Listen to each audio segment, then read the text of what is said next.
ورحمۃ اللہ وبرکاتہ بسم اللہ الرحمن الرحیم اللہم صلی علی محمد عبدک ورسولک وصلی علی المؤمنین والمؤمنات والمسلمین والمسلمات۔ مبلغ کو لوگ رسوا کرتے ہیں۔ حضرت سیدنا کعب الاحبار رضی اللہ تعالیٰ عنہ نے شیخ ابو مسلم خولانی رحمۃ اللہ تعالیٰ علیہ سے دریافت کیا کہ لوگوں کا رویہ تمہارے ساتھ کیسا ہے؟ انہوں نے کہا کہ ان کا برتاؤ میرے ساتھ اچھا ہے۔ تو انہوں نے کہا توریت شریف میں مذکور ہے جو شخص احتساب کرے یعنی دوسروں کو برائی سے روکیں گا وہ اپنی قوم میں ذلیل و خوار ہوں گا۔ یہ سن کر شیخ ابو مسلم خولانی رحمۃ اللہ تعالیٰ نے کہا توریت شریف میں یہ بات سچی ہے اور درست ہے اور میں نے جو کچھ کہا ہے وہ درست نہیں ہے۔ نادان لوگ مبلغ سے نفرت کرتے ہیں۔ حضرت سیدنا اویس کرنی رضی اللہ تعالیٰ عنہ فرماتے کہ مومن کا حق پر ہونا اس کے لیے دنیا میں کوئی دوست نہیں چھوڑتا، اور جب بھی کوئی شخص لوگوں کو نیک بات کی ہدایت کرتا ہے اور برائی سے روکتا ہے تو دنیا دار لوگ اس پر بڑی بڑی تہمتیں لگا کر اس کی عزت خراب کرنے کی کوشش کرتے ہیں۔ میاں اپنی کرو۔ آج کل اگر کسی کی اصلاح کی کوئی بات کی جائے تو بعض اوقات جواب ملتا ہے میاں تم اپنی کرو۔ ایسا جواب نہایت ہی مذموم اور گناہ پر بڑی دلیری ہے۔ چنانچہ حضرت سیدنا عبداللہ بن مسعود رضی اللہ تعالیٰ عنہ فرماتے کہ اللہ تعالیٰ کے نزدیک ایک بڑا گناہ ہے کوئی شخص دوسرے کو بطور نصیحت کہے کہ تو اللہ تعالیٰ سے ڈر، تو برائی کرنے والا اس کا جواب دے تو ابھی اپنے آپ کو سنبھال۔ حضرت سیدنا حذیفہ رضی اللہ تعالیٰ عنہ کا قول ہے عنقریب ایک ایسا وقت آنے والا ہے کہ لوگوں کو نیکی کا حکم دینے والا اور برائیوں سے روکنے والا مومن سے مرا ہوا گدھا زیادہ پسندیدہ ہوگا۔ ناصیحہ مت کر نصیحت دل میرا گھبرائے ہے اس کو دشمن جانتا ہو جو مجھے سمجھائے ہے۔ پیارے اسلامی بھائیوں اور بہنوں، مندرجہ بالا اقوال بزرگان دین سے یہ ظاہر ہوتا ہے کہ جو کوئی بھی نیکی کی دعوت دیتا برائیوں سے روکتا ہے لوگ اس کو ضرور مخالفت کرتے ہیں۔ انبیاء علیہ السلام کے ساتھ بھی ایسا ہوا ہے اور خود ہمارے پیارے آقا مدنی صلی اللہ علیہ وسلم کے ساتھ بھی لوگوں نے بد اخلاقی کا مظاہرہ کیا اور آپ صلی اللہ علیہ وسلم کو تکالیف شدیدہ پہنچائی۔ تمسخر کرتا تھا، کوئی پتھر اٹھاتا تھا، کوئی توحید پر ہنستا تھا، کوئی منہ چڑھاتا تھا، مگر وہ منبع علم و حیا خاموش رہتا تھا، دعائے خیر کرتا تھا، جفا و ظلم سہتا تھا۔ لہٰذا مبلغین کو چاہیے کہ لوگوں کی مخالفت سے دل برداشتہ نہ ہوں اور ہمت نہ ہارے، بلکہ مذاق اڑانے والوں کے ساتھ بھی شفقت کا برتاؤ کرے۔ اور یہ بیچارے گناہوں کے کیچڑ میں پھنسے ہوئے ہیں اور شیطان کی باتوں میں آ کر بدسلوکی کر رہے ہیں۔ اگر آپ بھی ان کی بدسلوکی پر بد اخلاقی کا مظاہرہ کرتے ہوئے اگر اینٹ کا جواب پتھر سے دیا تو پھر ان میں اور آپ میں فرق کیا رہ گیا؟ ڈاکٹر جب مریض کو اس زخم پر دوائی لگاتا تو بسا اوقات مریض شدت درد کے سبب چلاتا ہے، مگر ڈاکٹر اس پر غصہ نہیں کرتا کیونکہ وہ جانتا ہے کہ درد کے سبب ایسا کر رہا ہے۔ جب درد میں سکون ہوگا تو خود ہی چلانا چھوڑ دے گا۔ اسی طرح گناہوں کے مریضوں کو بھی جب سمجھایا جاتا ہے ان کے نفس پر گرا گزرتا ہے جس کے سبب بعض اوقات وہ بھی چلاتے گالیاں بکتے ہیں، لیکن آپ شفقت کرتے رہے۔ جب آپ کی دعوت ان کی سمجھ میں آ جائیں گی خود ہی چلانا موقوف کر دیں گے، بلکہ اپنے کیے پر سخت پشیمان ہوں گے، اور یہی پشیمانی ہو سکتا ہے ان کی ترقی درجات کا سبب بھی بن جائے۔ اور اگر آپ نے شفقت نہ کی بلکہ شدت کا رویہ اختیار کیا تو ہو سکتا ہے کہ وہ بیچارہ اپنے مرض گناہ کی وجہ سے تباہ ہو جائے۔ لہٰذا سنتوں کے راستے میں جتنی بھی تکالیف آئے انہیں ہنسی خوشی برداشت کرتے رہے۔ صبر کرنا بھی تو ایک عظیم سنت ہے۔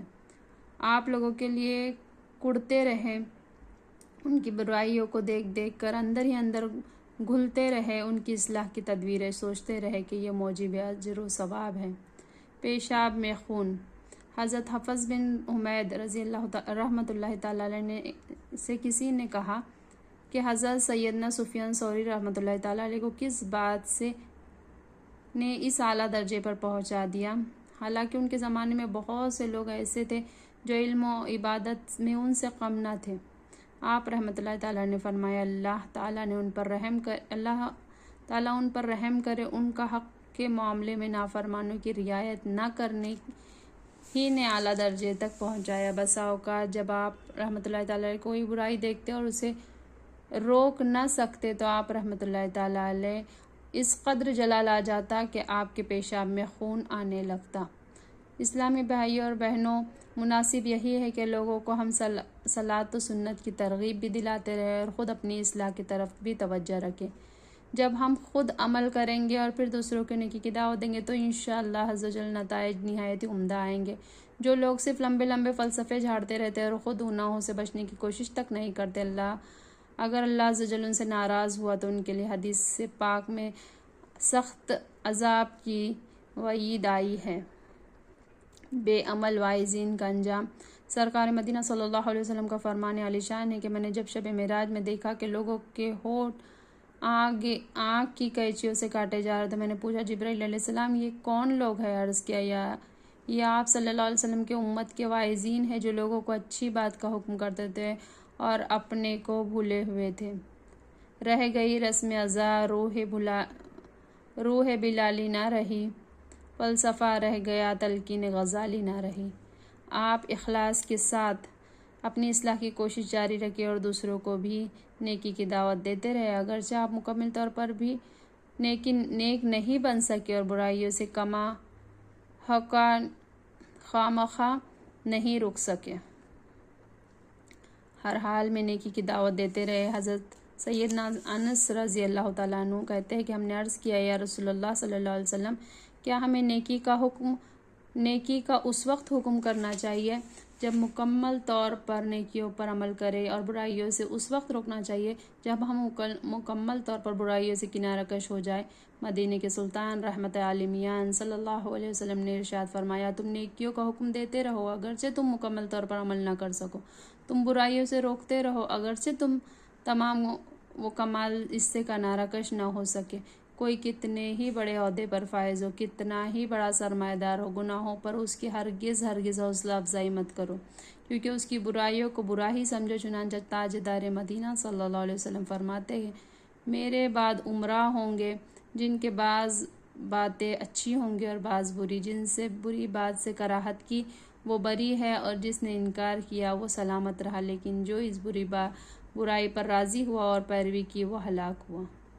ظالم حاکم کے آگے حق بات کہو، ظالم حاکم کے سامنے حق بات کا اعلان کرتے رہو، ہرگز نہ گھبراؤ بلکہ اس کے سامنے بھی دو ٹوک بات کہو۔ حضور اکرم صلی اللہ علیہ وسلم فرماتے ہیں، بادشاہ ظالم کے پاس حق بات بولنا افضل جہاد ہے۔ حضرت حسن بصری رحمۃ اللہ تعالیٰ علیہ کہتے ہیں کہ ہمارے میٹھے مدنی تاجدار صلی اللہ علیہ وسلم نے ارشاد فرمایا، میری امت میں سب سے افضل شہید وہ شخص ہے جو ظالم حاکم کے پاس گیا، اسے نیکی کا حکم دیا اور برائی سے روکا اور اسی وقت اسے قتل کر دیا گیا۔ ایسے شہید کا ٹھکانہ جنت میں حضرت حمزہ اور حضرت جعفر رضی اللہ تعالیٰ عنہ کے درمیان ہوگا۔ پیارے اسلامی بھائی اور بہنوں، ہمارے اسلاف حق بات کے سلسلے میں ہرگز کبھی بادشاہوں کے رعب و جلال سے مرعوب یا خائف و ہراساں نہیں ہوتے تھے، بلکہ انتہائی بے خوف اور نڈر ہو کر امراء و سلاطین کو نصیحت کرتے تھے اور اعلیٰ کلمات الحق